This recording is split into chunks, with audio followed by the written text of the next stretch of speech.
Well, hello. My name is CCC, or as you know me, Dr. CCC, whichever. Today's chat with you guys is gonna be about depression. What's depression? So let's talk to Dr. Y, because she has this presentation for us that she wants to teach us doctors about depression. So what's depression, Dr. Y? So depression is when you have some symptoms and you're not feeling yourself. And some of those symptoms can be a change in your emotions and a change in your behaviour.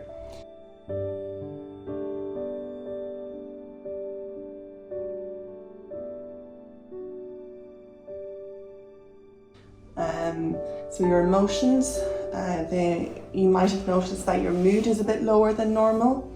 You may have feelings of hopelessness, low self-esteem.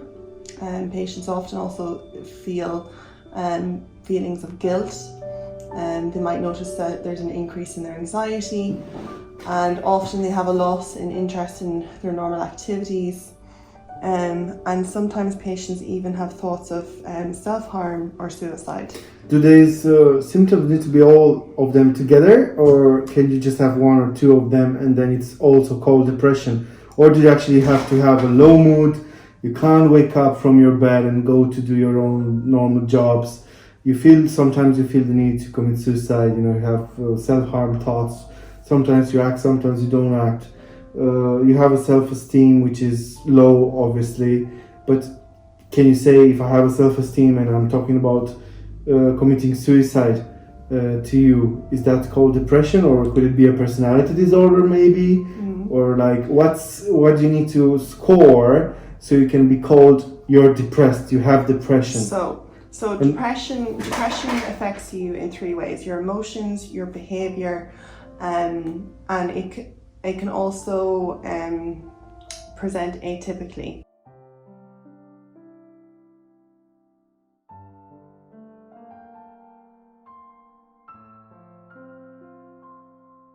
So that is, so with behavior, so as I was saying, you have your emotions first of all, then you have behavior. Your behavior may be altered, so you might notice you're doing less work, avoiding contact with friends, maybe taking part in fewer social activities, and just having difficulties coping at home with family life.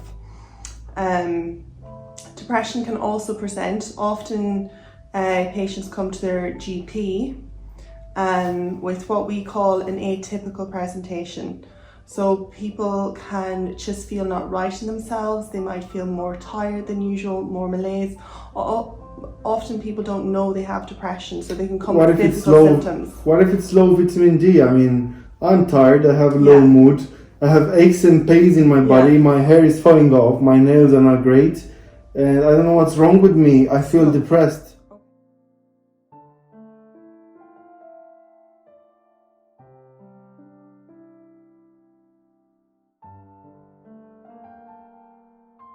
Okay. What if it's low vitamin D? So how do you differentiate it? When people come with these symptoms like constipation, lethargy, sometimes they have sexual difficulties. Women can notice menstrual changes as well. When people come with these symptoms to their GP often will do a full set of bloods on them, first of all, to make sure it's not any other possible condition or scenario going on with the patient. They want to outrule anything like anemia, as you said, a vitamin D deficiency, or any hypothyroidism, which is the gland in your neck. That's important for metabolism regulation. That's when that goes a bit slower than usual. So what you're saying is it could also be a low thyroid hormone, so underactive thyroid. Yeah. Okay, so hypothyroidism. So it could be you need a bit of tablets to sort out your thyroid gland, which can give you also low mood, restlessness, you can't sleep at night, you maybe gain some weight, you get some sweaty hands, hair loss, you Thinning of feel the skin. unwell in yourself, really, and Yeah. what else? What else? So That's your thyroid. Anemia. Anemia. So that's your thyroid. Your low vitamin D can cause you also Muscle similar aches and symptoms, pains. muscle aches, pains, joint pain. Can your thyroid cause you that, joint pain, muscle pain? Not commonly, but Not commonly, okay. So we have to think of our three things in the GP practice, basically, as far as I can see. It's the vitamin D, very important, and people just ignore it, and some people don't even know that that's the whole presentation in yeah, itself. you should have, over 120, 30 nanograms per milliliter in your bloodstream, not just over 50 like they used to say in the old times. It's actually, especially if you're darker skin and things like that. So vitamin D deficiency is a thing that we need to work on, and then we have to research on what's the actual limit in low vitamin D. Second of all, we need to look at your TSH, your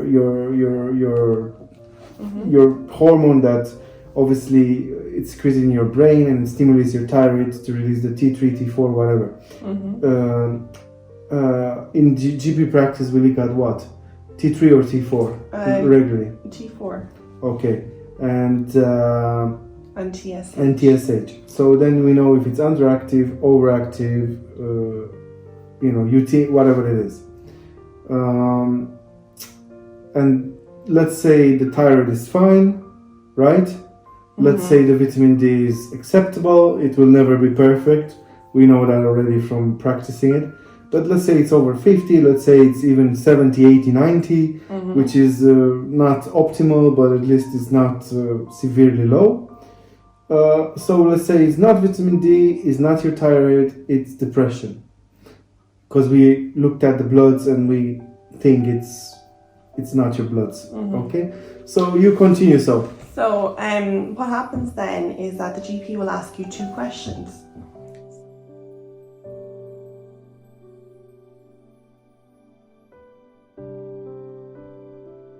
So if you come in with those symptoms, the change in your emotions or your behaviour, or just the atypical symptoms of weight gain, etc., GP will be alerted to possible diagnosis of depression. Oh, sorry, weight gain. But some people with depression, they don't eat. So why did you say weight gain? So weight gain is the atypical symptom. So some people can come in with weight gain or weight loss or reduced appetite. Okay, so it's one or the other. Yeah. What's the most common one?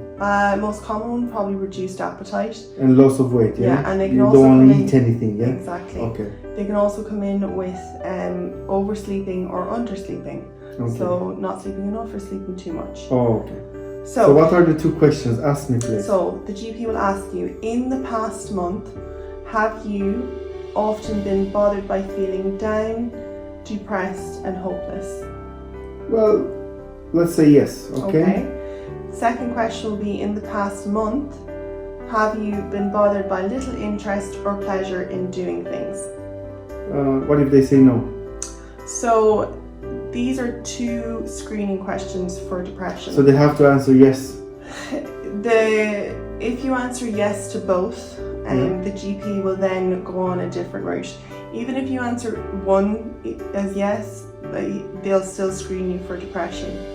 If you answer neither, they won't screen you for depression. I understand. So then your GP will probably use an assessment tool. Let's hear them out.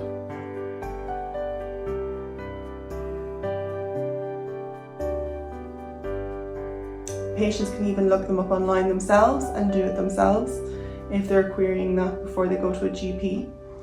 So the ones that are commonly used is the HAD score. HADS, H-A-D-S. Yes. The Hospital Anxiety Depression Scale. Very good. The next one is the PHQ-9. All right. Then you have the Beck's Depression Inventory 2nd edition. That's a really good one, because if you're not querying anxiety and you're just querying depression alone, that gives you a good indication of severity. So that goes through mild, moderate, severe, borderline depression. It goes through all of them. So you'll get a good indication of how depressed the patient actually is. Yeah. Then if woman especially, if they've suffered with depression during their pregnancy, they're often at a higher risk of then having postnatal depression afterwards. So at the 6-week check, which if there's any mums to be, they know exactly what that is. Your GP will often screen for depression at that. Is there a special screen too, or There just the is hat? Edinburgh Postnatal Depression Scale.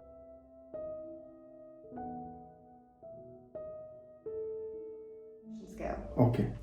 Then with older adults, You mean cognitive impairment / dementia, yes, Alzheimer's, or things even like that? even prior to when someone develops dementia. So you can use the geriatric depression scale. Prior to dementia or after dementia, you can use if there's dementia present, you can use the Cornell scale for depression. Okay. What about the kids under 18? Children often use a different scale. Okay, let's say I'm a 12 years old girl. My mother died when I was a child. I've been raised by my father. Let's say my father is a nice chap, provides for me. Yeah, I go to school. I have some friends. Obviously, COVID times, you don't have many friends there to go and play with.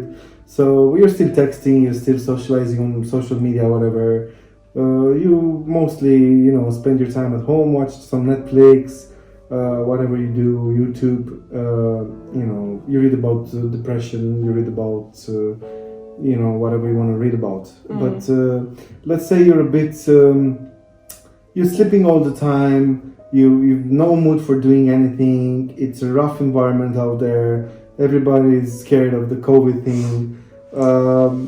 You can't go out to play, you can't socialize physically, you have to do it virtually. Let's say you don't talk a lot with your father because he's obviously old to you because you're a child and you want fun things to do with your own friends. And let's say you stop talking to them.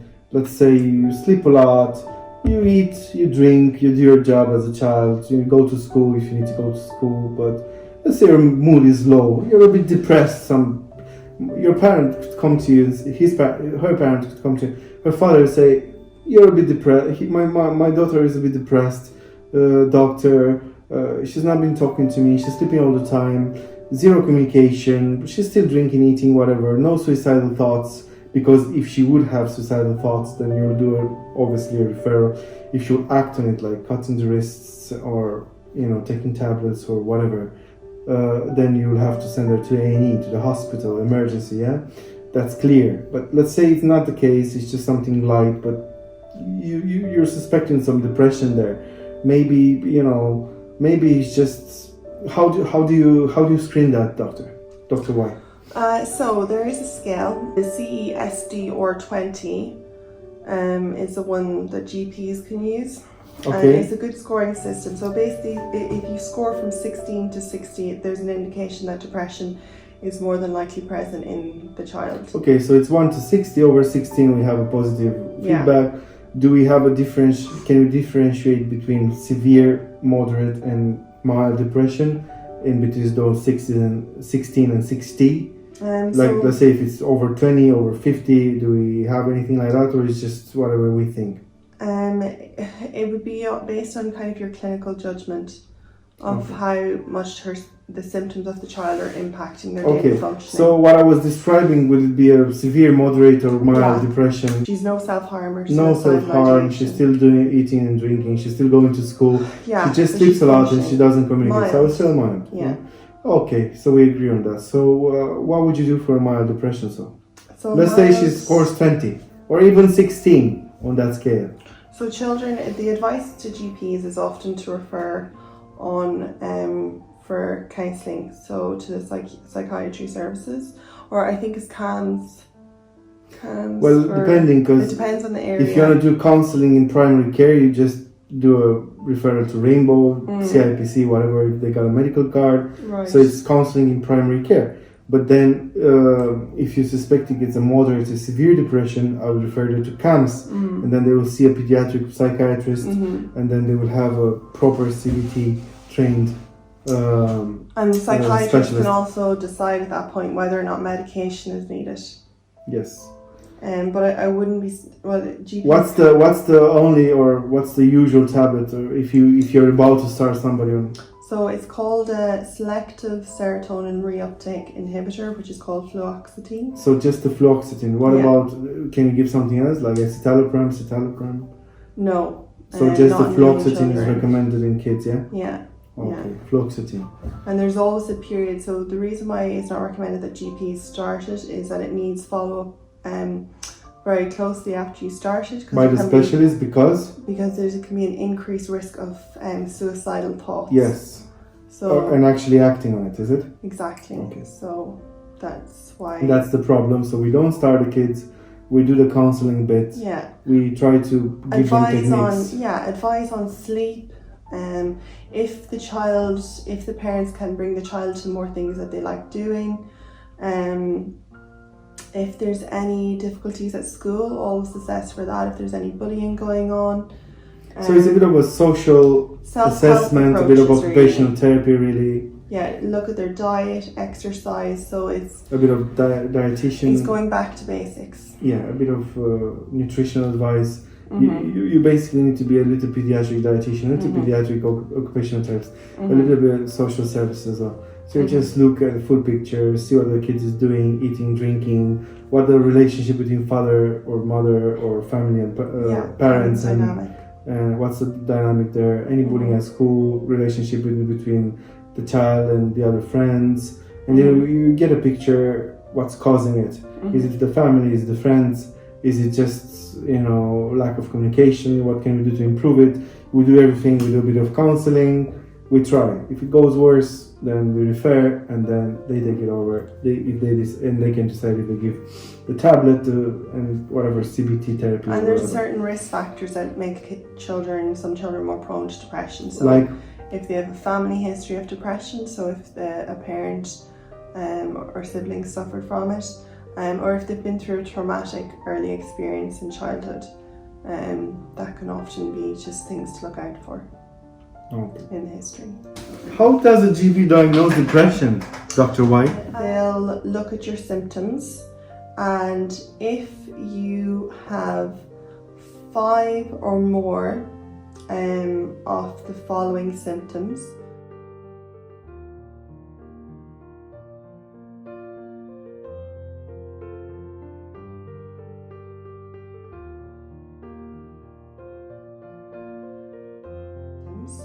So that would be a depressed mood, loss of interest, change in weight or appetite, insomnia or hypersomnia, that's your sleeping, psychomotor retardation or agitation, that basically means becoming more slow or agitated in yourself, loss of energy or fatigue, worthlessness or guilt feelings, impaired concentration or indecisiveness, thoughts of death or suicidal ideation or suicide attempt. So if you have 5 or more of those symptoms lasting, now this is important, at least 2 weeks. So you have to have a pervasively kind of low mood. It can't be up and down in a day. It has to be persistently there. That is called a major depressive episode. What if it's your personality disorder and that's how you are? So that's a different management pathway then. Like, let's say, borderline personality disorder. So the GP will screen you for 8 criteria of borderline personality disorder.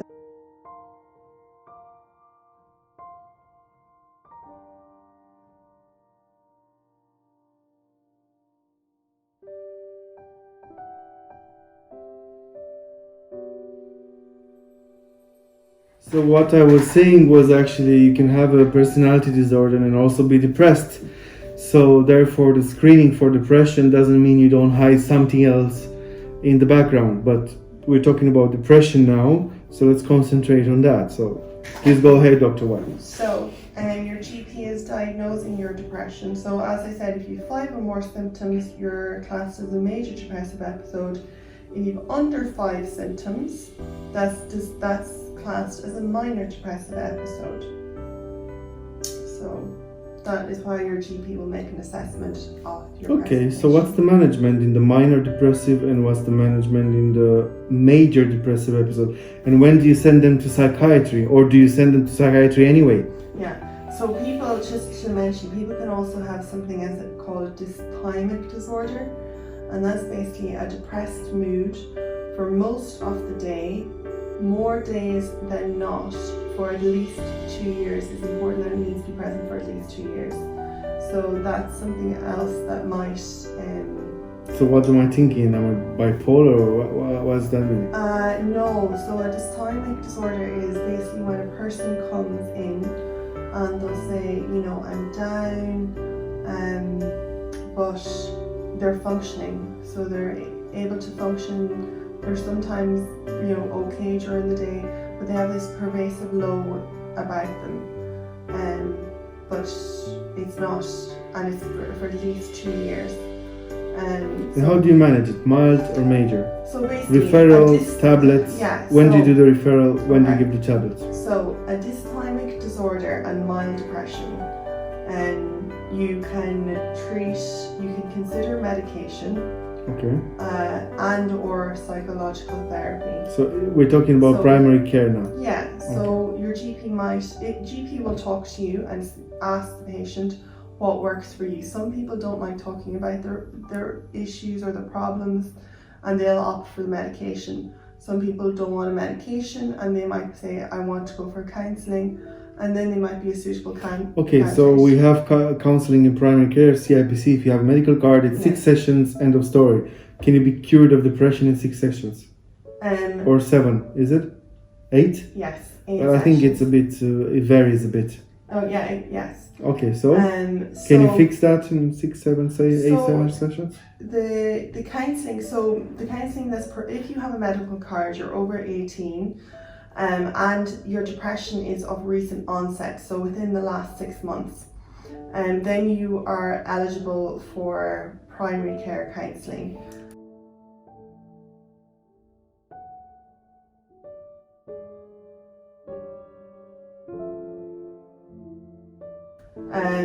And is that gonna work? I mean, I'm depressed, doctor. I've been depressed for 2 years. You're telling me I'm gonna talk 8 times to a person an hour, 1 hour. So that's gonna make me 8 hours of talk, and I'm gonna get rid of the depression. So, just in order to be eligible for this counselling, you need to have no addictive behaviours. So you can't have any addiction to alcohol. Okay, I'm not smoking. I'm not drinking. I don't drink obsessively. Yeah. So if you don't have any of those and you don't need referral to addiction counselling, then you're suitable for primary care counselling. So am I going to get fixed in 8 sessions or 6 sessions? Some people do find it very, very beneficial. So they'll go through, because they're supposed to deal with acute situations. Often they can help you with tactics that can help you work through these acute situations. Okay, so they'll do a bit of CBT training on me, so I can know how to basically manage myself in the future. Exactly. So they're not going to cure me, they're going to give me the right tools for me to fight this battle on my own. The key is that the person has to be motivated. I have to want help, and I have to want to help myself. And they need to be working on often as well the areas that have triggered off this depression. So if it's relationship problems, if it's financial stress, not taking medication and going to counselling isn't going to fix it on its own. You often have to be working on the background issues in the background in order to help get rid of your depression. So here in Ireland, if you have a medical card and you're over 18, you can avail of that service. If you don't have a medical card, which some people don't, there are 2 different websites that people can go to look up for a counsellor. Yeah.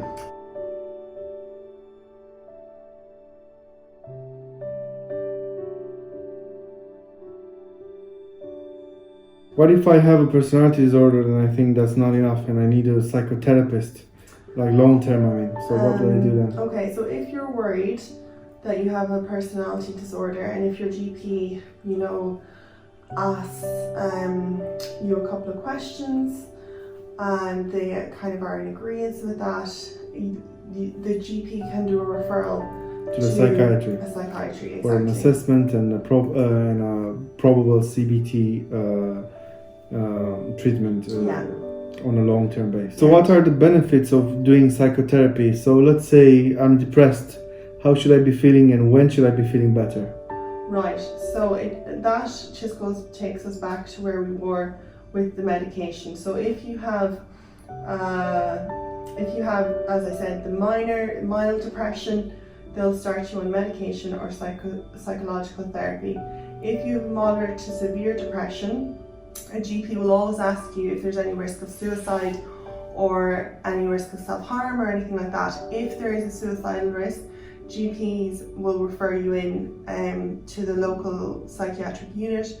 And if you're acting on it, they'll refer you straight to ED, to the hospital emergency department. Yeah, they'll assess the risk. If you're thinking of acting on it. Exactly, they'll refer you straight away. If you're just thinking about it, you're going to see a psychiatrist as soon as possible, but not urgent. Yeah. If you actually want to do it, you're going to go straight to the hospital. ED. Exactly. Okay, so that's the difference. So, GPs, for both, really the treatment of depression is the same whether it's mild or moderate. So mild to moderate would be a primary care job.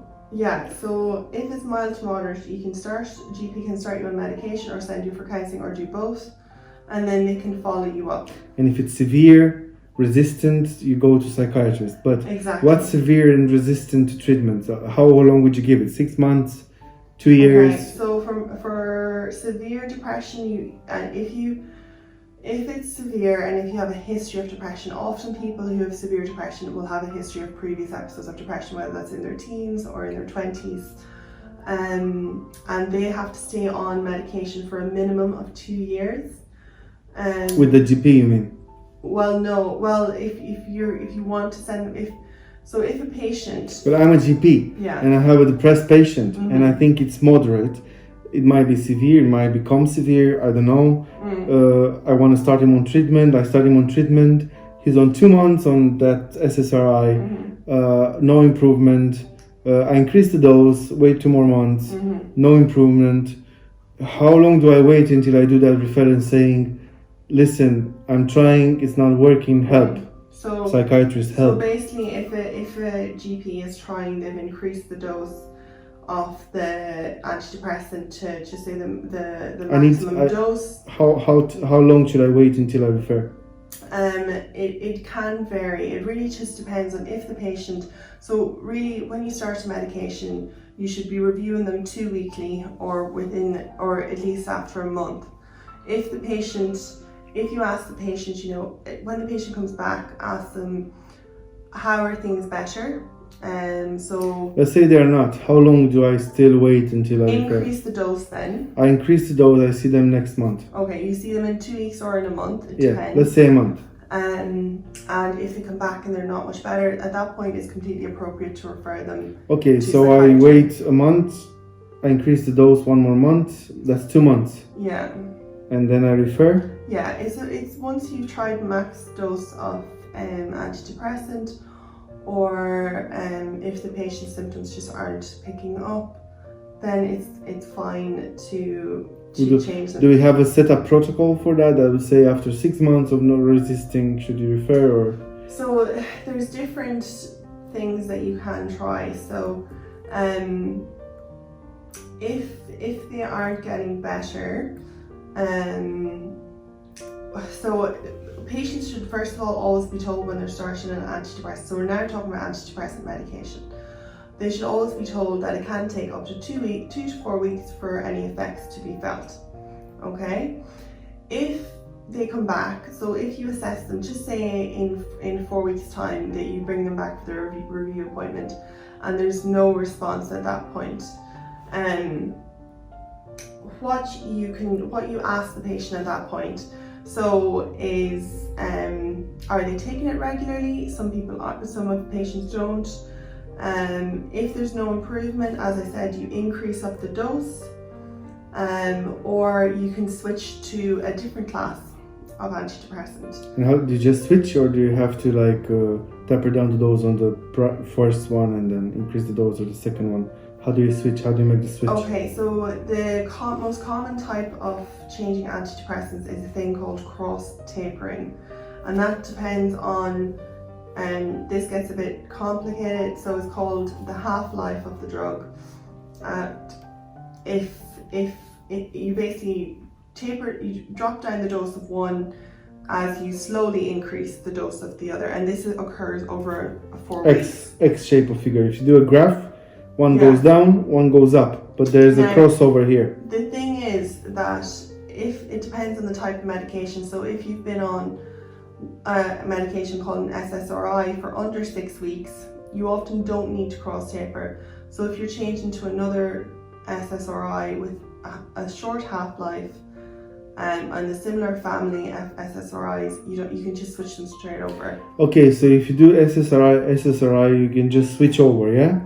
You can just switch over. If you do a SSRI with SNRI or something different, then you do that, correct? Yeah, Very important. You always need to watch for So SSRI, so if I have on my escitalopram and my fluoxetine, yeah. or if I have my escitalopram and my Fluoxetine is a different one, so that one you just need to look up the guidelines on as well. Fluoxetine has a very long half-life, so that means that... But I start on fluoxetine, I don't. Yeah, so... So escitalopram to fluoxetine, how would you do it? I think it's too long to explain in this video. I think it would be just too... Escitalopram to sertraline. Escitalopram to sertraline. And it's been under 6 weeks. Yeah. So you can just do a direct swap. So you just directly swap the sertraline to the escitalopram, and with the escitalopram, so people get different side effects from different... You know that Brintellix, the new one, Brintellix. So that's more of a secondary care starting antidepressant. So that's for major severe depression. It's often to people who are resistant to the common antidepressants. So you have somebody resistant, you do the referral to psychiatry, it's going to get seen because it's Ireland 6 months to a year. Yeah. Do you start a Brintellix to help the patient, or do you just let them suffer there until they get seen by a psychiatry? Well, it's a GP-based decision. Some Very GPs good. feel comfortable, others... It's all depending on the patient, the GP, Exactly. the relationship, Yeah. the trust, Yeah. and the actual patient, which is how is he actually suffering a lot, or is it bearable, or what's the story? Okay. Yeah, so it So can you start Brintellix as a GP? I would need to look into that. From what I've seen, it was more common in secondary care after so GPs don't start combination antidepressants. So they normally will try one, titrate up. If it doesn't work, they'll swap to a different group. Try that. If that doesn't work, they'll often refer to psychiatry. And if the pending referral is going to be in 6 months to a year, how do you help that patient? Because it's obviously a glitch in the system. But the patient, you need to be empathic to your patient. The patient is suffering. Yeah. The patient is pain. The patient is unwell. The patient calls you every day, desperate. How do you help that patient if the system won't allow you to help him faster or sooner rather than later? So if you feel it's urgent, you can contact the psych team and see if there's any. You can type the letter as urgent, and they may be able to see them quicker if the patient's symptoms are. So severe. you would never start them as a GP. I'd need to look at the guidelines and starting Brintellix in primary care. And tell me, what about antipsychotics then? A patient comes to you with probably, could be schizophrenia, could be bipolar, could be a personality disorder, and they come with psychosis. They are talking to God, or maybe they are talking to the demons, or maybe they are talking to the aliens. Yeah. Okay, so clear psychosis, they're seeing things, hearing things. You think of a severe mental illness. You do a referral to psychiatry, urgent, but obviously you don't refer them to A&E, or do you refer them to A&E? What do you do? And do you start them on the antipsychotic? Do you give them a dose there? Yes or no? And do you refer them to A&E? Urgent referral to A&E. Okay. Yeah. Okay. So if they've got any psychotic symptoms where they're a danger to themselves or to anyone else. Let's hop back to our own horse. So we're talking about depression. Where were we? We were just talking about the medication or the counselling. So basically, if you have a mild depression, which is under 5 symptoms, never had any depression before, your GP will put you on an antidepressant if you want to, for a minimum of 6 months. And then often they like to keep you on that until you're kind of the 6 month period without symptoms. So you want to stay on 6 months, and then you want 6 months without symptoms, Yeah, that's and kind then of you want to roughly decrease the dose. Is that guidelines. what you're saying? And then you can taper off the So basically, after 1 antidepressant. year, if everything goes So well. at least a 6 month period of what you need to be on the antidepressant. So I need to take them for 6 months. Then I need 6 months free of symptoms, and then we taper down the dose. Exactly. Okay. You should never stop your antidepressant Because of if you stop them directly, like I'm fine, I don't need them anymore. Stop. Yeah. What can happen? Well, you can. What can happen? You can get withdrawal symptoms. And what can happen? What's very common to happen? Rebound depressive symptoms. Yeah, and you might find yourself suicide, committing suicide. Yeah, people all often describe electric shocks, flu-like symptoms, more anxious recurrence of the depressive symptoms, and suicidal ideation. Or acting on it. Changing or starting antidepressants, you need to keep that under review. So GPs will often review a bit more closer when they're doing things like that. Okay. It's called discontinuation syndrome. So never stop your antidepressant. So very careful, discontinuation syndrome. Do never stop it. Taper it down when you talk to your GP. You say you're fine for a long period now. You want to taper it down. You want to get rid of the tablet. Do not stop the tablet. Taper down the dose. Talk to your GP. Do it gradually. Do it in time. Give it time for your body to stop needing it. Okay. And if you're wondering why, if your GP's diagnosed you with, or your psychiatrist has diagnosed you with major depressive disorder, and you're like, why do I have to stay on this for 2 years? I don't like being on medication. The reason why they keep you on it for at least 2 years, some people they'll keep you on it for even longer than that, 5 years, up to 10 years, is that it's estimated that patients who have had a single episode of depression have a 50% chance of having a second episode, and those with 2 episodes of depression. So if you relapse again and then you go into you have an 80% chance of having another. So the risk of recurrent depressive disorder increases. So that's why they once they get you happy and stable on an antidepressant to keep you on. So I stay on an antidepressant for a year. I taper it down. I'm all fine. 2 years minimum, at least 2 years. At least minimum 2 years of what? Of the antidepressant, if you have a major depressive disorder. So you have to stay at least 2 years. Then you stop it, and then you get another depressive after, let's say, 3 years. Yeah. And that's second reoccurrence. Yeah. You said it's a 50% chance of that happening. Yes. Okay, and then you get the second one. They put you another 2 years. Yeah. But will they stop it because you said then there's 80% chance getting it the third time? So then that's when they put you on the long term. Is that what you Often said? they like to just keep you on it then and patients are happy at that point. Is there a protocol of 5 years, 10 years, 10 years? No, that comes down to the individual treating doctor. Psychiatrist probably, yeah? Exactly. Okay. What else are we talking about, so? I think that rounds up our talk on depression quite nicely. Okay. So that's depression for you. That's depression for me. Yeah. If you have any questions, if you have any queries, any comments, like or dislike, subscribe please.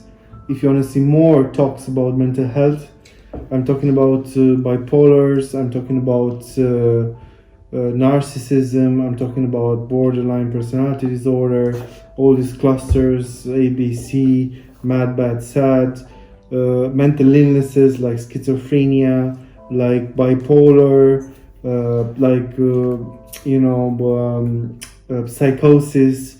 Who gets psychosis? Is it the personality disorders? Is it the mental health problems? The mental illnesses. Everybody, all sorts of chats like that. I'm planning to do with you guys, and we learn together basically from this. Myself, Dr. Y, and yourselves. And please comment if you have things to say, things to change of what we've discussed today. Maybe we've done some errors in our chat here. Please, what's your opinion? Please update us. Please, let's be this community in which we grow together, we help each other, and we love each other. We don't need to, spread hate or be promoting a bad, harmful environment in this virtual space. We're here to help you and help us and be better together, okay? Anything you want to say, Dr. Y, about this? No, thank you for listening. Well, thank you for teaching us Thank about you for having depression me on. today. Well, you know, it's both of us basically, but I said I'll ask you the question because you're the one who has the knowledge, and I'm just gonna be like interviewing you today. Thank you very much for your help. It's been very helpful, and I'm gonna do a HADS test on myself just now. HADS. You're gonna have the links in the description and everything. So why not? Let's screen ourselves for depression. Maybe we have it and we don't know. Who knows? Okay? All the best. See you next time. Subscribe and like, please.